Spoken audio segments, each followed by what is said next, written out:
Bismillahirrahmanirrahim. Assalamu alaikum dear students. My name is Muhammad Ali and I am lecturer statistics in 502 Model College, Tulsa Road, Lalazar, Rawalpindi. Dear students, हमने difference between sample means और इस difference between sample means की sampling distribution पे बात की थी और हमारे पास जो न्यूमेरिकल था जो हमने सॉल्व किया था वो किस तरह से था। क्वेश्चन की जो स्टेटमेंट थी वो हमारे पास ये स्टेटमेंट थी जिसमें हमने दो पॉपुलेशन में से सैंपल ड्रा किए थे और उसके बाद उन सैंपल्स का डिफरेंस निकाला था और सारे स्टेप किए थे हमने पार्ट बी तक, लेकिन जो पार्ट सी था हम इसको परफॉर्म नहीं कर सके थे और मैंने कहा था कि हमारा जो नेक्स्ट लेक्चर होगा इस लेक्चर में हम ये भी परफॉर्म कर लेंगे। तो अब हम इसके बाकी जो वेरिफिकेशन फार्मूला हैं उनकी तरफ मूव करते हैं। जो वेरिफिकेशन फार्मूला थे हमारे पास वो फार्मूला कुछ इस तरह से थे। Mu D is equal to mu one minus mu two और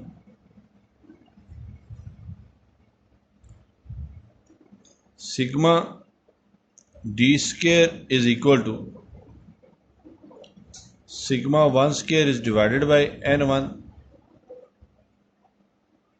into n1 minus n1 is divided by n1 minus 1 plus sigma 2 square is divided by n2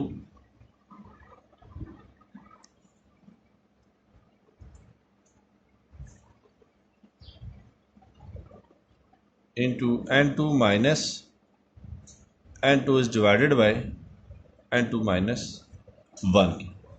ये हमारे पास वेरिफिकेशन फार्मूला था जिसकी मदद से हमने वेरीफाई करना था कि आया हमने जो कैलकुलेशंस की हैं वो ठीक हैं या गलत। तो जहाँ पे म्यू डी जो है वो है mean of difference between mean of sampling distribution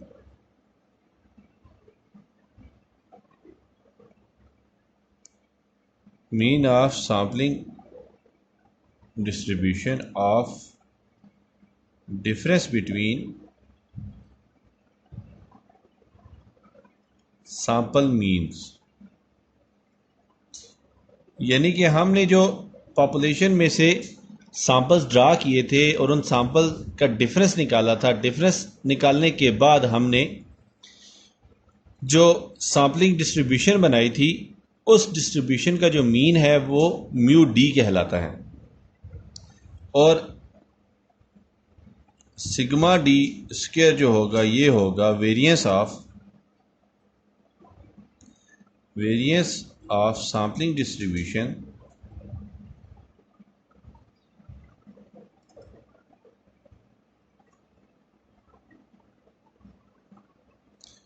of difference between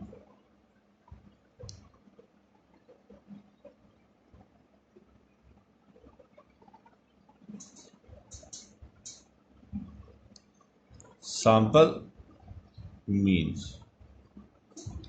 और ये जो डिफरेंस बिटवीन हमने सैंपल मीन्स किया था और उन डिफरेंस की हमने सैम्पलिंग डिस्ट्रीब्यूशन बनाई थी तो उसका जो वेरिएंस होगा ये सिग्मा डी होगा और जो हमारे पास म्यू वन है ये है पॉपुलेशन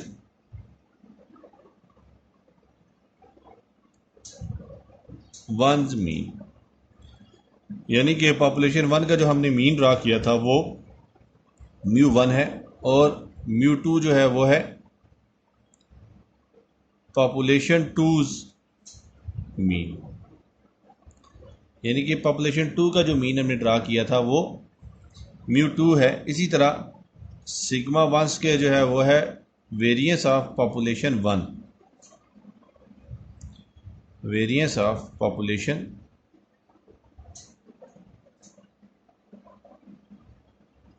वन। इसी तरह सिग्मा टू स्क्वायर जो है वो होगा वेरिएंस ऑफ पॉपुलेशन 2।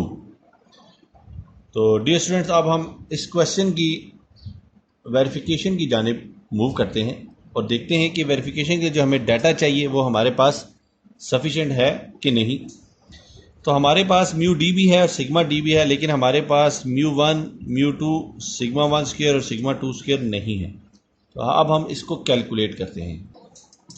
हमारे पास जो पॉपुलेशन 1 थी, हमने यहाँ पे इसका डाटा लिखा है। पॉपुलेशन की जो सैम्पलिंग यूनिट्स थी वो थी 4, 6 और 8। तो मैंने एक्स और एक्स स्क्वायर की फॉर्म में लिखा, बताता हूँ ऐसा क्यों लिखा। ये इस वजह से लिखा है कि हमें कैलकुलेशंस में आसानी रहे। तो एक्स में हमने पॉपुलेशन की यूनिट्स को लिखा 4, 6 और 8, और एक्स स्क्वायर में हम इनको स्क्वायर को लिखा। 4 का स्क्वायर 16, 6 का स्क्वायर 36 और 8 का स्क्वायर 64 की। तो अब हम म्यू 1 कैलकुलेट करेंगे। हम इसको x1 और x2 का x1 और x1 स्क्वायर का नाम देते हैं ताकि कैलकुलेशन में मज़ीद आसानी पैदा हो। तो हमारे पास है mu 1 is equal to summation x1 is divided by n1। n1 जो है ये है sample size, population size,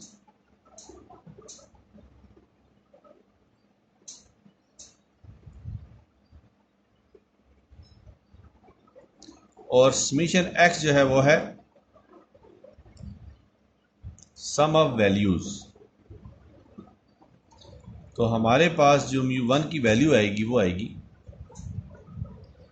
summation x1।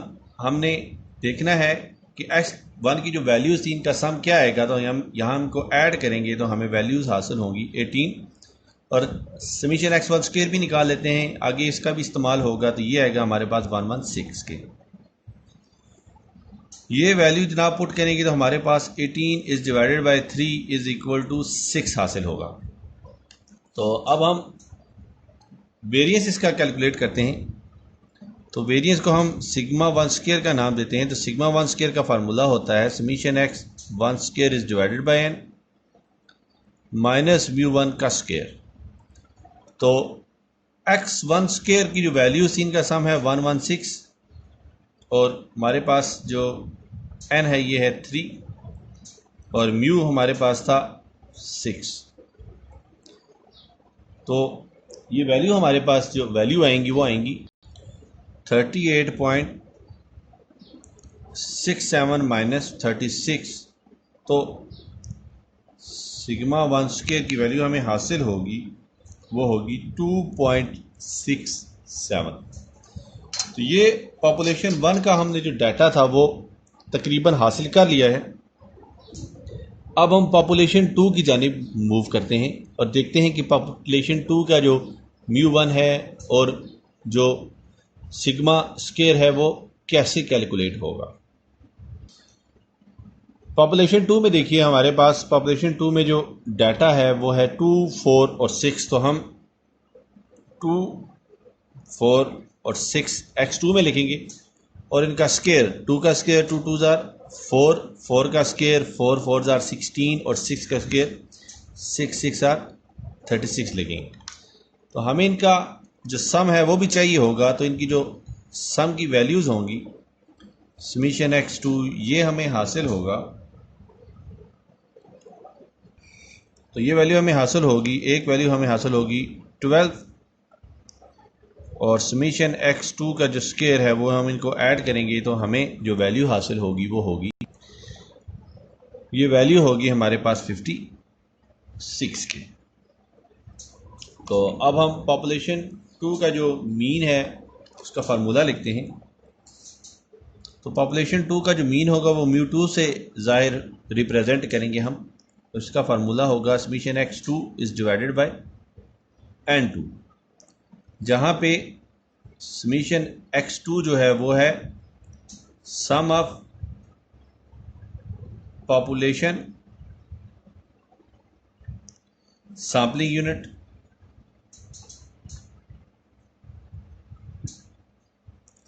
और n2 जो है वो है पॉपुलेशन का साइज।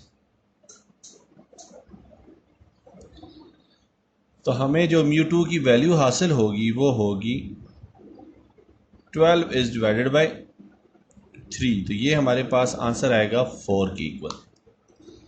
इसी तरह हम सिग्मा 2 स्क्वायर भी कैलकुलेट करेंगे तो इसका फार्मूला होगा summation x2 square is divided by n2 minus μ2 square. अब ये जो x2 समीशन x2 स्क्वायर है ये है सम of squared sampling units.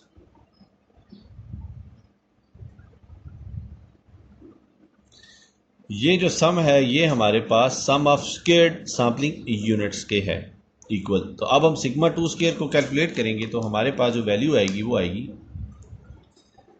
Sigma 2 square is equal to summation x2 square हमारे पास है 56 एंड 2 हमें पता है ये है 3, μ2 हम निकाल चुके हैं ये है 4 का स्क्वायर। तो 56 को 3 पे डिवाइड करेंगे हम तो हमें हासिल होगा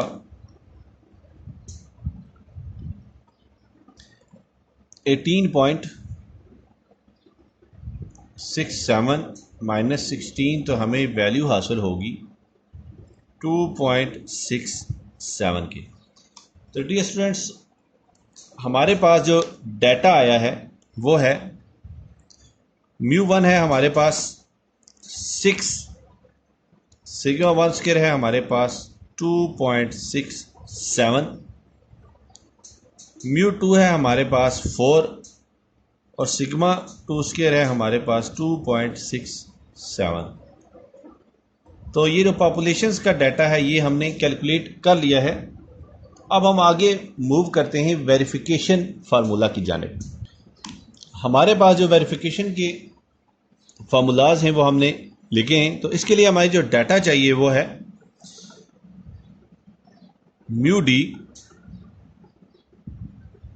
sigma D square n1 n2 n1 n2 μ1 और μ2। तो म्यू डी हमने कैलकुलेट किया था ये है हमारे पास 6, सिग्मा डी स्क्वायर भी हमने कैलकुलेट किया था ये था हमारे पास 1.34, n1 हमें पता है 3 है, n2 हमें पता है 3 है, n1 हमने 2 कैलकुलेट रखा था, n2 भी हमारा 2 है, μ1 हमारा 6 है और μ2 जो है वो है हमारा 4। तो वेरिफिकेशन फार्मूले में जब हम वैल्यू पुट करेंगे सबसे पहला जो है हमारे पास वेरिफिकेशन के लिए वो है mu D is equal to μ1 minus mu T 2 के। अब हमारे पास म्यू डी जो है वो है 6, μ1 था हमारे पास। डियर स्टूडेंट्स बहुत ज़्यादा माजरत के साथ कि हमारे पास जो म्यू डी था वो 6 नहीं वो 2 था। I am really sorry for that. तो म्यू डी की वैल्यू हमने लिखी 2 और μ1 है हमारे पास 6 और μ2 है हमारे पास 4।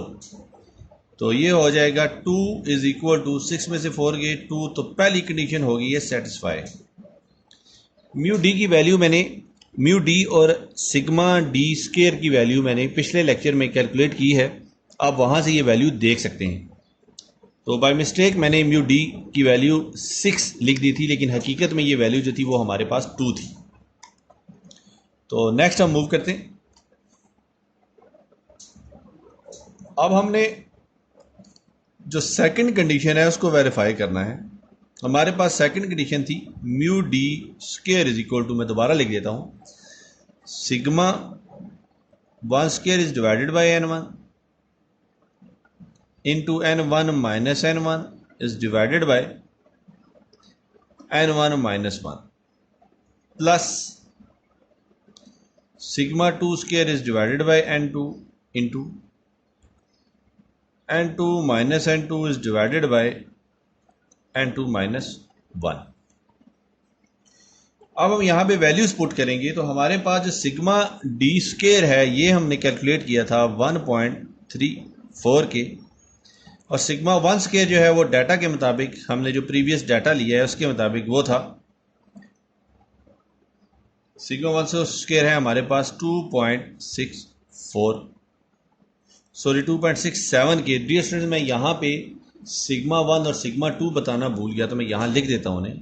सिग्मा 1 स्क्वायर की वैल्यू थी हमारे पास 2.67 और सिग्मा 2 स्क्वायर की वैल्यू भी 2.67 ही थी।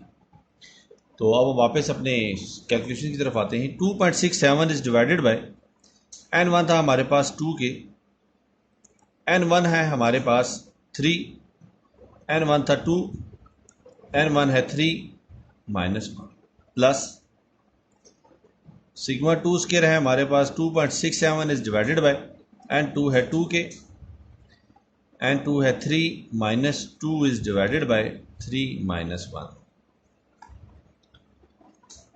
तो आगे देखें, ये है 1.34 is equal to 2.67 is divided by 2 into 1 is divided by 2 plus 2.67 is divided by 2 into 1 is divided by 2 के। तो हम इसको लिख सकते हैं 1.34 is equal to 2.67 is divided by 4 plus 2.67 is divided by 4। 2 से मल्टीप्लाई हो जाएगा और 2.67 जब 1 से मल्टीप्लाई होगा तो 2.67 ही रहेगा। तो अब हम क्या करेंगे, अब हम इन का एलसीएम लेंगे तो आएगा 4 1 और 4, 1 इंटू 2.67, तो ये हमारा बनता है 2.67 प्लस 4 1 और 4, 1 इंटू 2.67, तो ये भी बनेगा 2.67। तो 2.67 प्लस 2.67 हमारे पास जो वैल्यू आएगी वो आएगी 2.67 प्लस 2.67, तो ये वैल्यू हमारे पास बनेगी 5.34 के। 5.34 इज डिवाइडेड बाय 4, तो हमें जो वैल्यू हासिल होगी वो होगी 1.335। ये अप्रॉक्सीमेटली 1.34 के ही इक्वल है। सो 1.34 इज इक्वल टू 1.34। तो हमने दोनों कंडीशन को सेटिस्फाई किया है। इसका मतलब है कि हमने डाटा में जो कैलकुलेशंस की थी उन कैलकुलेशंस में कोई भी फ़र्क नहीं है। तो डियर स्टूडेंट्स, ये जो 1.334 आया है, ये हमारे पास जो डिफरेंस थोड़ा सा आ रहा है, इसकी वजह ये है कि देखिए हमने यहाँ पे 2.67 और 2.67 लिखा है। ये वैल्यूज़ हमारे पास 2.6666 अप टू सो ऑन थी, तो इसको राउंड ऑफ करके हमने 2.67 लिखा। इसी तरह हमारे पास जो 1.34 है, 1.34, ये हमने 1.333 अप टू सो ऑन था, तो इसको राउंड ऑफ करके 1.34 लिखा। तो ये राउंडिंग ऑफ जो है, ये हालांकि हमने 1.1 या 0.00001 का फ़र्क ही डालते हैं, लेकिन एंड में ये कैलकुलेशन में हमारे पास काफ़ी फ़र्क डाल गया, लेकिन इससे कोई फ़र्क नहीं पड़ता। इसके बचने का ये तरीका है कि हम इक्वेशंस को फ्रैक्शन फॉर्म में ही लिखें, लेकिन जब हम इक्वेशंस को या हमारे पास जो डाटा है इसको फ्रैक्शनल फॉर्म में लिखेंगे तो हमारे साथ प्रॉब्लम ये होगी कि कैलकुलेशन जो है वो काफ़ी डिफ़िकल्ट हो जाएंगी और हम कहीं ना कहीं गलती कर देंगे। इसीलिए आप हमेशा कोशिश ये करो कि आपका जो डाटा है वो राउंडेड ऑफ में ही हो, और एंड में जो थोड़ा सा फ़र्क है, ये फ़र्क कोई मैटर नहीं करता। एग्जामिनर को भी इस बात का पता है कि जो आपने वैल्यू राउंड ऑफ की है वो एंड में कुछ ना कुछ इफेक्ट डालती हैं। तो ये हमने दोनों कंडीशंस को सेटिस्फाई कर लिया। लेकिन ऐसा भी नहीं है कि आपके पास 1.34 जो है वो 2.37 के बराबर आ रहा हो तो आप कहें कि नहीं जी ये तो हम राउंड ऑफ कर देंगे। तो 1.34 को राउंड ऑफ करके 1.34, तो 2.37 कभी भी 1.34 को राउंड ऑफ नहीं होता।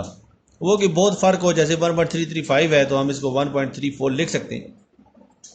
तो इस तरह का जो फ़र्क है ये एक्सेप्टेबल है, लेकिन इस तरह का फ़र्क एक्सेप्टेबल नहीं कि हमारे पास 1 या 2 डिजिट्स जो हैं वो उसका डिफरेंस आ रहा हो तो हम अपने पास से राउंड ऑफ करके लिख दें। ऐसा नहीं होगा, ऐसी गलती हो जाएगी। तो जब आपकी इस तरह की गलती है कि तो इसका मतलब है आपने कहीं ना कहीं कैलकुलेशंस में गलती की है, तो वो गलती आपको ठीक करनी चाहिए।